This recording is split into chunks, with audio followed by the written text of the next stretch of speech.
So my journey started 28 years ago. I was the first freelance makeup artist in Delhi.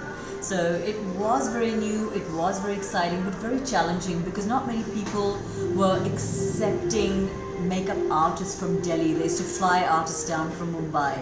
But the journey's been really long, but interesting.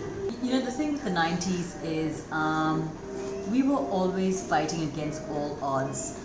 We didn't have the material to withstand the heat. We didn't have a lot of facilities like air-conditioned vans. A lot of people didn't even know how to bring about a certain look. So what was happening was we only had a pan stick and a pancake as base. So we had nothing like non-transfer, we had nothing like airbrush. So the makeup used to just slip and slide off the client's or the model's face, and we used to be shooting under like 40-degree sunlight. Constantly I'd be at the model just touching up. The liner used to all just smudge down her face because there was no waterproof products. So we were always fighting against all odds back then. So now it's so much easier because the products are fantastic. They're like intelligent products. They do all the work for us. Even if we're bad artists, the products do half the work for us. One person who I thought was very elegant, she kind of really held her own, was Deepika Padukone. I really liked interacting with her. Besides her, there have been other very wonderful people as well. I remember Priyanka Chopra was a very strong minded female who I met, and I think she was like 18 at the time. Sushmita Sen was another one who was very strong-willed. She was 16 going on to 17 at that time, but very impressionable. It was really, really tough. But I think organization really gets you through that, because we had 5,000 on the opening, 4,000 on the closing.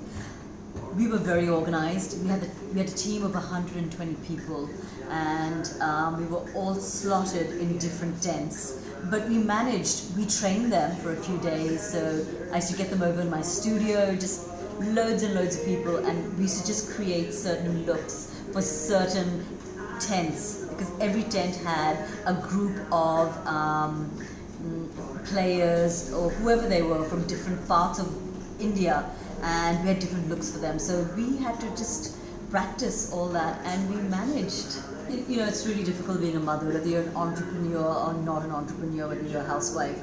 The best thing in my job, I think, is my studio for most of the time was in my house.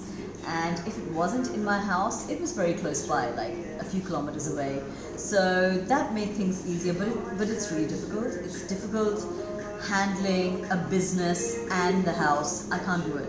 I'm not Superwoman, but I do have a wonderful team who does back me up, whether it's in the house or whether it's in the studio. I have a wonderful team. For the younger generation, I think it's great going. It's inspirational to us because we get to use all your stuff as well. Back when I started, I think I started off with makeup brushes, and that's what was available at the time and trending. So now everything is available. I follow a lot of people. I think the kind of knowledge which they have, and they kind of travel all around the world to get this knowledge. I think hats off to them. They have the time, they're not married, they don't have kids. Go for it. I think it's wonderful. Well, you know, my go-to makeup look essentially is something which hides all my flaws. That means a lot of color correction. That means great concealing. I think women over 40 especially have to really understand that less makeup is more. So the less makeup means intelligent makeup. That means the exact color of the skin, and the durability of that makeup should be absolutely spot on. It shouldn't be like melting off or oxidizing when you put it on. So for me, it's natural for the skin. Apart from that, a lot of highlighting. I love highlights on the face. Not too much though, just in the strategic places. I like it more natural. You know, like, take it easy. Not everything is going to come in a rush. Not everyone's going to be, you know, knocking on your doorstep for your services. It takes time. And time means you've got to put in a lot of hours and a lot of energy in whatever you do. Connection with the client or the agency, whatever you're working with. that is really which is most important. That's what people are looking for. Social media is something which you really have to concentrate on. Maybe get help, professional help. I feel that's the way to go. But more than social media, you've got to be well read up in whatever you do. You've got to be tutored, you've got to be trained, and you've got to put in man hours in whatever you do. Like practice. I think practice makes perfect. It's a brand which I totally relate to because this is something which is fun, it's quirky, and it's definitely me.